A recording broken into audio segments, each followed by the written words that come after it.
Avancez les frères, avancez. Alhamdulillah. الحمد لله الذي أذن لعباده فخروا بين يديه متذللين ولوجهه معظمين لم يغلق بينه وبينهم بابا ولا أسدل بينه وبينهم حجابا وأشهد أن لا إله إلا الله ذو الجلال والإكرام والعزة التي لا ترام وأشهد أن محمدًا عبده ورسوله وصفيه من خلقه وحبيبه رسول أدى الأمانة ونصح الأمة وجاهد في الله حق جهاده حتى أتاه اليقين ونحن على ذلك من الشاهدين. اللهم فارزقنا محبته، اللهم فارزقنا أخلاقه، اللهم فصل عليه وعلى آله الطاهرين الطيبين وعلى أصحابه الغر الميامين ما اتصلت عين بنظر ووعت أذن بخبر وسلم تسليما كثيرا إلى يوم الدين. Louange à Allah le Très-Haut, prière et paix sur notre prophète Mohammed alayhi salatu wassalam, le prophète sallallahu alayhi wa sallam qui nous a été envoyé comme uswa, comme qudwa, comme modèle et comme exemple pour nous montrer comment adorer Allah subhanahu wa ta'ala de la meilleure des manières et qui nous a montré comment se comporter de la meilleure des manières envers n'importe quelle personne sur cette planète. Le prophète sallallahu alayhi wa sallam, en demandant au Très-Haut de prier sur notre prophète Mohammed alayhi salatu wassalam, sur sa famille et ses compagnons qu'Allah subhanahu wa ta'ala les agrée. Aujourd'hui, bifadlillahi wa mannihi wa karamihi, par la grâce d'Allah subhanahu wa ta'ala, nous sommes réunis, il y a nos jeunes parmi nous. موضوع الخطبة اليوم, le sujet de la khutbah aujourd'hui, مضمون في آيتين وفي حديثين, se trouvera dans deux versets et deux hadiths. Allah subhanahu wa ta'ala jalla jalaluhu amma nawaluhu yaqul, Allah le Très-Haut dit, وَقَضَى رَبُّكَ أَلَّا تَعْبُدُوا إِلَّا إِيَّاهُ وَبِالْوَالِدَيْنِ إِحْسَانًا. Allah le Très-Haut a décrété, et ton Seigneur a décrété, qu'il ne faut adorer que lui. وَبِالْوَالِدَيْنِ إِحْسَانًا, et envers tes parents la bienfaisance, et envers les parents la bienfaisance. Le deuxième verset, nous avons enjoint l'être humain, pas le musulman, l'être humain, vers la bienfaisance envers ses parents. Je veux attirer votre regard vers les termes qui sont utilisés. وأريد انتباهكم حول الفعلين الواردين في هذه الآيات التي ذكرتها. الأولى وقضى ربك, قضاء إلهي. Le premier c'est, et ton Seigneur a décrété, un décret. Si le juge a décrété, si l'État a décrété, si le maire fait un décret, si le préfet a fait un décret, on a tous peur. Mais quand Allah subhanahu wa ta'ala il décrète, quand Allah subhanahu wa ta'ala décrète qu'il ne faut adorer que lui et avoir le respect envers ses parents, quel est notre respect envers ce verset? Oh vous les jeunes, ouvrez vos oreilles. Quand le professeur il te met une punition, tu as peur.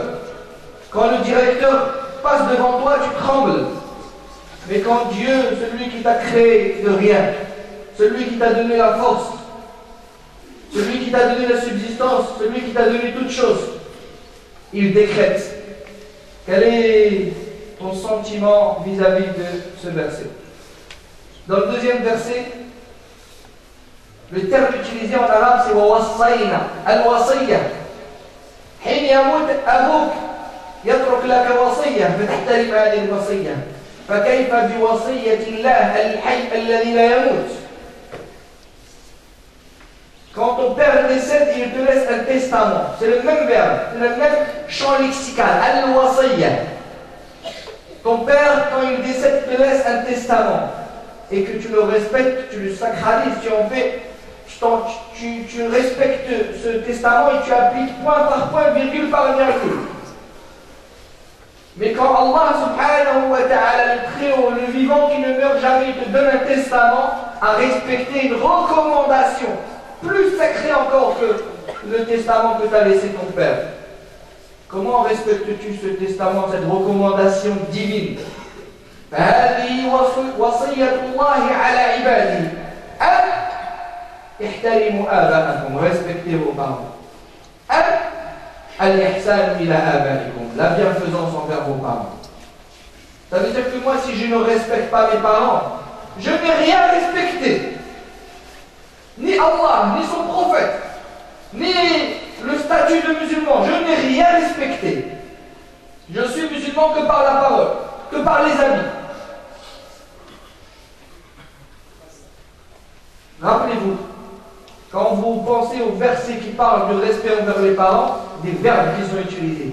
Ce n'est pas des verbes anodins, c'est le décret et c'est le testament. C'est des verbes qui sont très très forts. Quant aux deux hadiths que je vais évoquer aujourd'hui que deux versets, que deux hadiths. Et je vais vous demander de vous rappeler de ces deux versets. Allah a décrété, Allah a enjoint les êtres humains à respecter leurs parents et les deux hadiths que je vais évoquer. Je vais évoquer juste 4 choses pour que ça reste dans nos têtes et qu'on s'en rappelle régulièrement. À chaque fois qu'on pense à nos parents, on pense aux deux verbes et on pensera à ces deux hadiths. Un compagnon est venu voir le prophète sallallahu alayhi wa sallam et il lui a dit: Ya Rasulallah, man ahaqqu an-nas bi suhbati ya Rasulallah. Oh toi le prophète de Dieu, qui mérite d'avoir mon accompagnement, envers qui je dois être serviable. S'il y a quelqu'un envers qui je dois être serviable, c'est qui? Est-ce que c'est les prophètes? Est-ce que c'est les compagnons? Est-ce que c'est les chefs d'État qui ont le rôle de mettre la paix sur terre? Qui?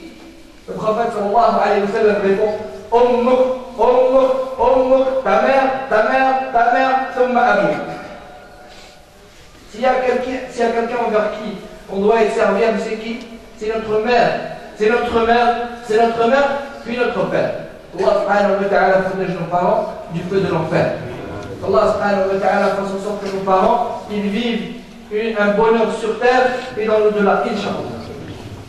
Al-Hadith al-Thani, جاءت أسماء بنت أبي بكر رضي الله عنهما, est venue la fille de Abu Bakr رضي الله عنه qui s'appelle Asma رضي الله عنها.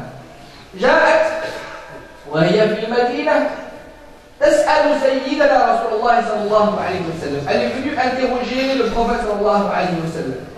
فقالت لرسول الله صلى الله عليه وسلم, elle lui a posé une question. فقالت له: يا رسول الله إن أمي مشركة جاءت إلى المدينة أصلها أو أتصلني. Ma mère est non musulmane. À l'époque où la mère n'était pas encore musulmane. Et nous sommes aujourd'hui à Médine. Ma mère a fait tout le trajet de la Mecque jusqu'à Médine. Est-ce que j'ai le droit, moi, en tant que musulmane, de recevoir ma mère? Et pourtant, ils sont en guerre contre les gens de la Mecque. Et c'est une personne de la Mecque qui est venue. Mais c'est pas n'importe qui, c'est sa mère. Est-ce que je lui ouvre mes portes et je l'accueille chez moi, malgré qu'elle est associatrice, mushrika? Nabi alayhi salatu wa salam قال لها صلي أمك. Joins ta mère, accueille ta mère. Pourtant, c'est une mushrika associatrice. Mais là, vous avez remarqué même dans les versets que j'ai évoqués tout à l'heure, Allah subhanahu wa ta'ala parle de l'être humain. Parle de l'être humain. Ça, c'est une valeur qui est donnée en invitation, non seulement aux musulmans, on n'en parle pas, mais à tous les êtres humains. Oh, vous les êtres humains, respectez vos parents. Même les animaux respectent leurs géniteurs, leurs parents.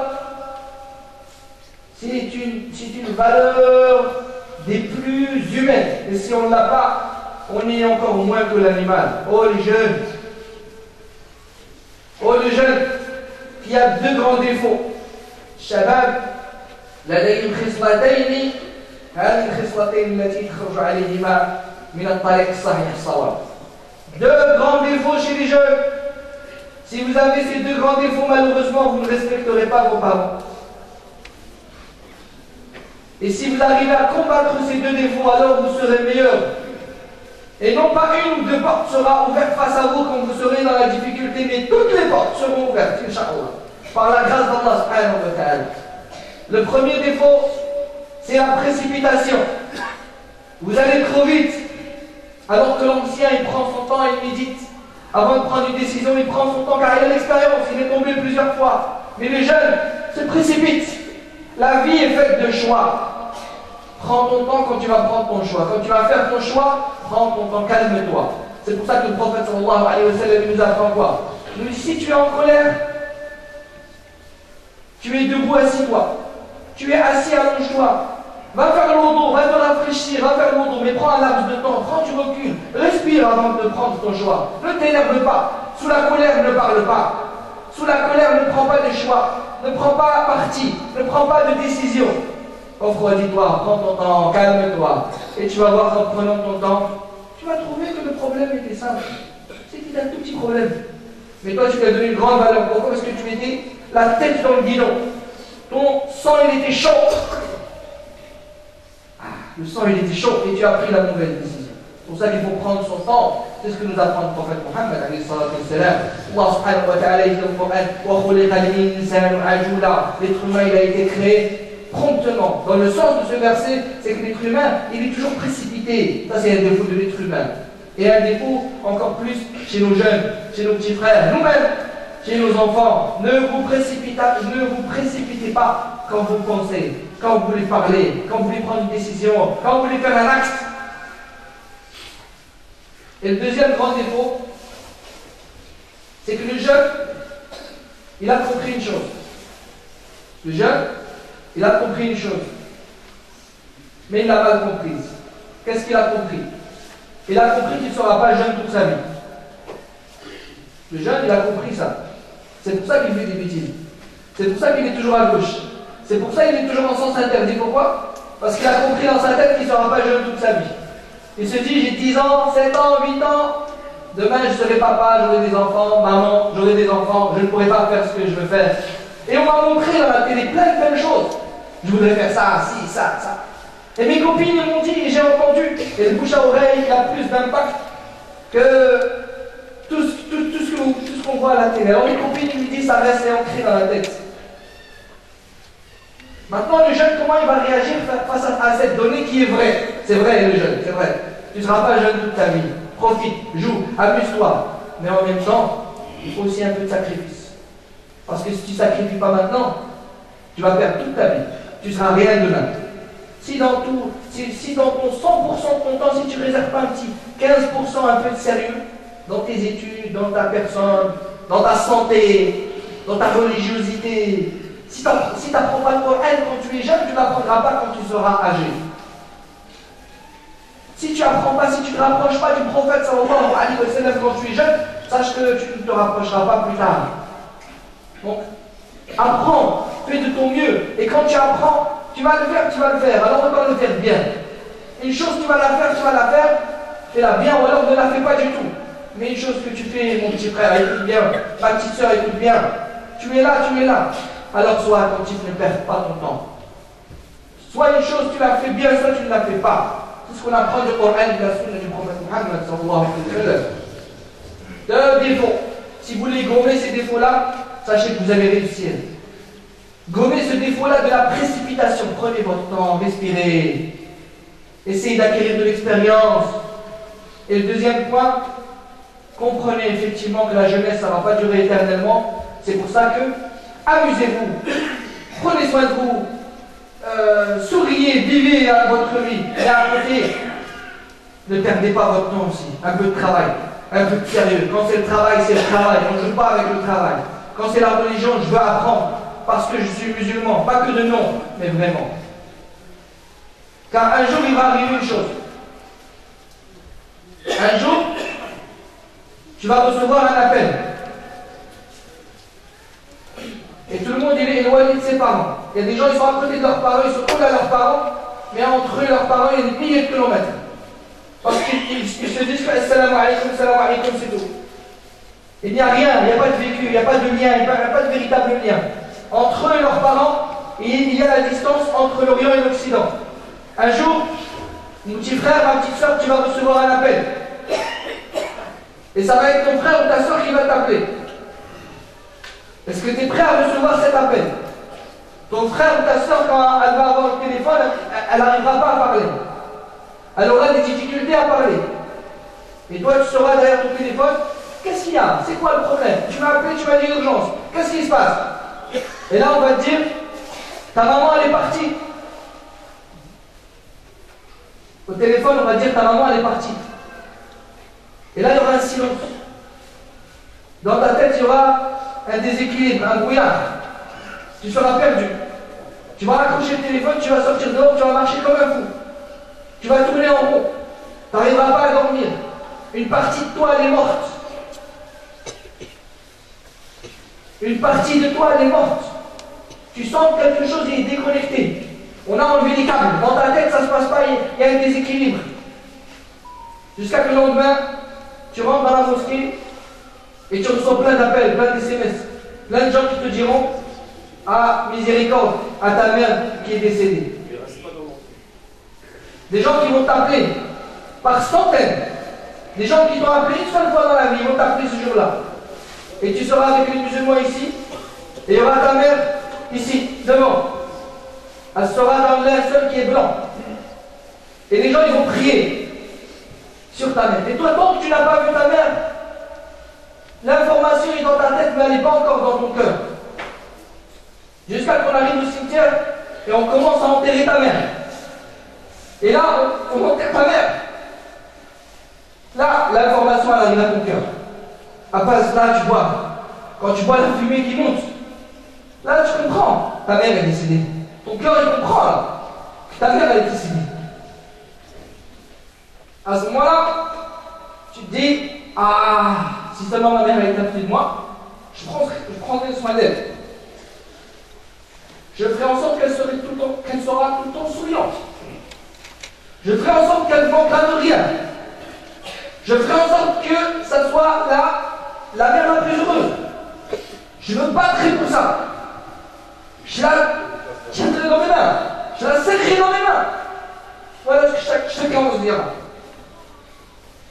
Qu'Allah subhanahu wa ta'ala protège nos mères. Qu'Allah protège nos parents. Qu'Allah subhanahu wa ta'ala nous protège nos parents. Mais maintenant, une chose, c'est chacun d'entre nous. Nos mères, ils sont à côté de nous, la plupart d'entre nous. Nos mères, ils sont à côté de nous. Mais on leur parle mal. Et on les dévalorise.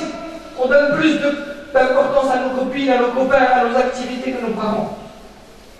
Et nos parents, ils pleurent à cause de ça. Nos parents, ils sont tristes à cause de notre comportement. On était mauvais. On a été des mauvais durant notre jeunesse. On ne les appelle pas, nos parents. On oublie nos parents.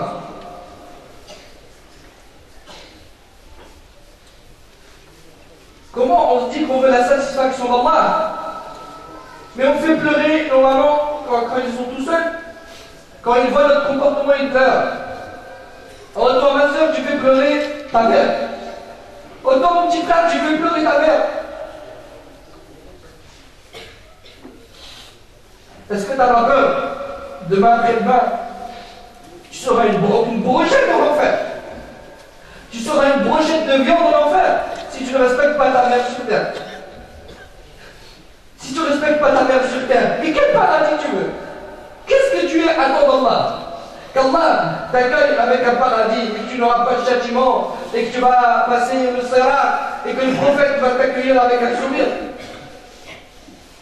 Wallahi, la ilaha illa hu. Si tu ne fais pas sourire tes parents, attends aucun sourire le jour du jugement dernier, ni de tes parents, ni du prophète, ni d'Allah subhanahu wa ta'ala. On est musulmans, on est fiers d'être musulmans. Être musulman, ça veut dire ça. Quand Allah il décrète, quand Allah subhanahu wa ta'ala décrète, elle décrète divin, respectez vos parents. Un testament, une recommandation divine, respectez vos parents. Il va arriver un jour où nos parents vont décéder. Il va arriver un jour où on va regretter nos parents. À nous maintenant de profiter de nos parents un maximum, de les faire sourire. Celui qui ne salue pas ses parents de la bonne manière et qui les regarde de travers matin, midi, soir, alors celui-là jamais il connaîtra le bonheur ni sur terre, ni dans l'au-delà.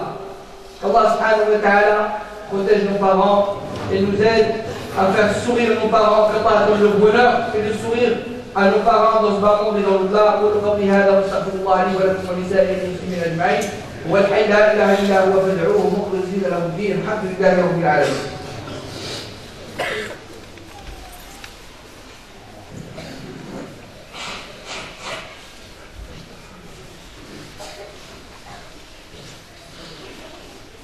الحمد لله وكفى صلاة وسلاما على عباده الذين اصطفى لا سيما الحبيب المصطفى صلى الله عليه وسلم. Louange et prière et paix sur notre prophète Mohammed alayhi salatu wassalam. Quand le jeune il comprend qu'il ne sera pas jeune éternellement, alors il devient égoïste. Il ne pense qu'à lui. Il ne pense qu'à lui et il est dans une recherche du bonheur. Dans cette recherche du bonheur, il est focalisé sur sa personne et il écrase tout le monde. Il écrase ses parents. Et il donne de l'importance à ses copains. Et notre petite sœur donne de l'importance à ses copines, car elle pense que le bonheur, il est là. Avec des filles de son âge qui sourient, ou avec des garçons de son âge qui rigolent. Mais le bonheur, il n'est pas là. Le bonheur, c'est quand tu fais en sorte que tes parents, ils sourient. Et ceux qui en vérité ils ont mieux compris mon sermon aujourd'hui, c'est les anciens qui ont perdu leurs parents. C'est eux aujourd'hui qui connaissent la vraie valeur de la parole que je suis en train de dire.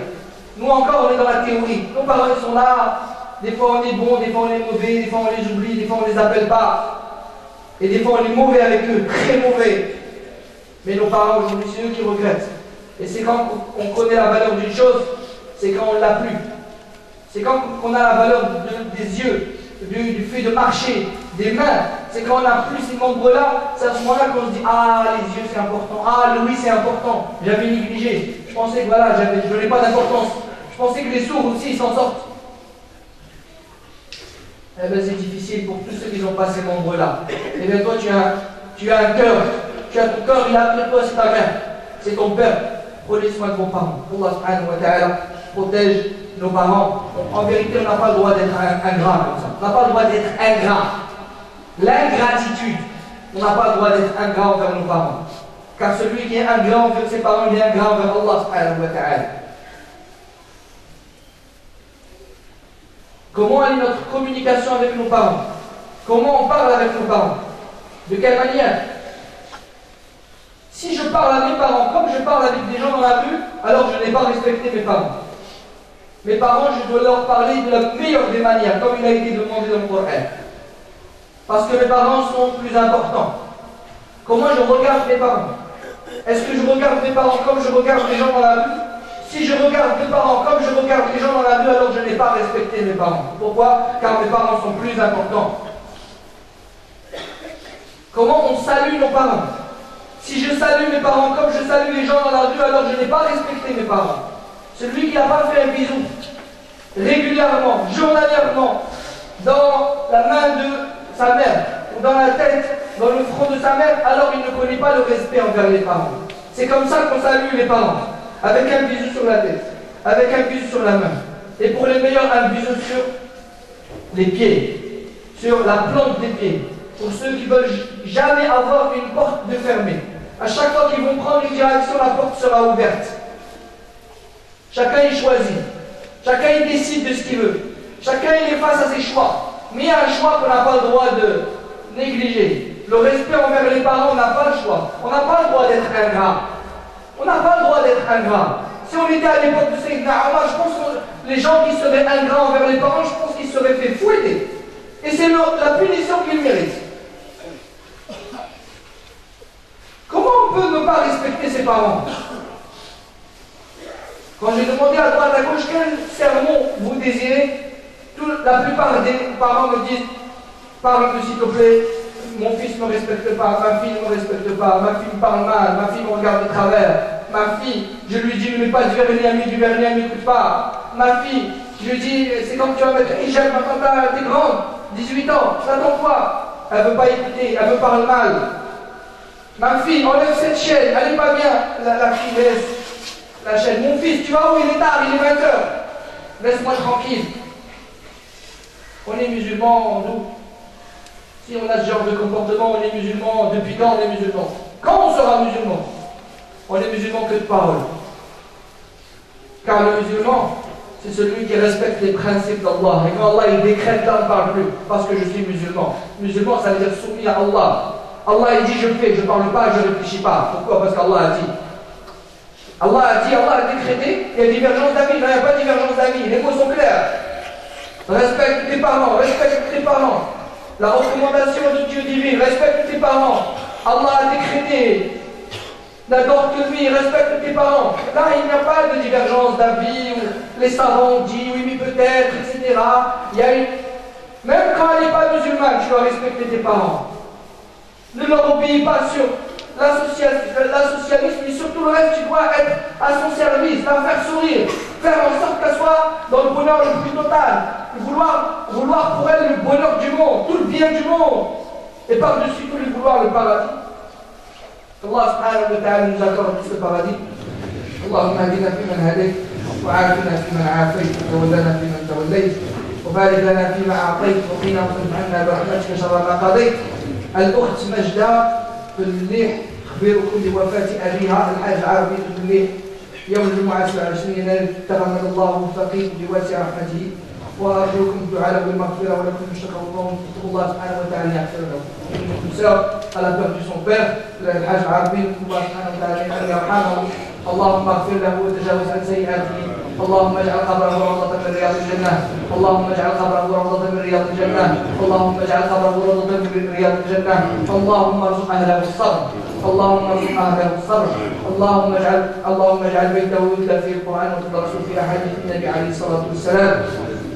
Juste après, barakallahu fikum, j'ai une parole qui va durer 2 minutes qui est très importante. Je vous demander à tous ceux qui ne sont pas pressés de partir en courant de rester, de s'asseoir. Barakallahu fikum. On fait dua pour l'ami de Cheikh Abdessalam, Cheikh Mohamed Sadiq Cheikh Abdessalam, الذي هو مريض الآن في المستشفى في مستعجلات. نسأل الله سبحانه وتعالى بالشفاء. اللهم أنت الشافي لا شفاء إلا شفاء، شفاء لا يغادر سقما.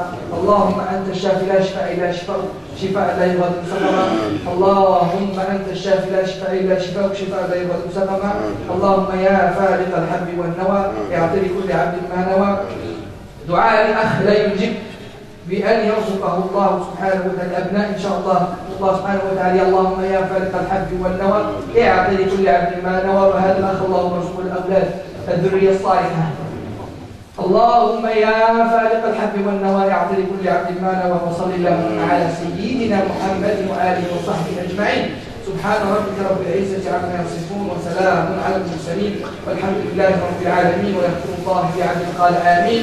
وكلمة مهمة بعد صلاة الجمعة مباشرة. بارك الله فيكم جميعا.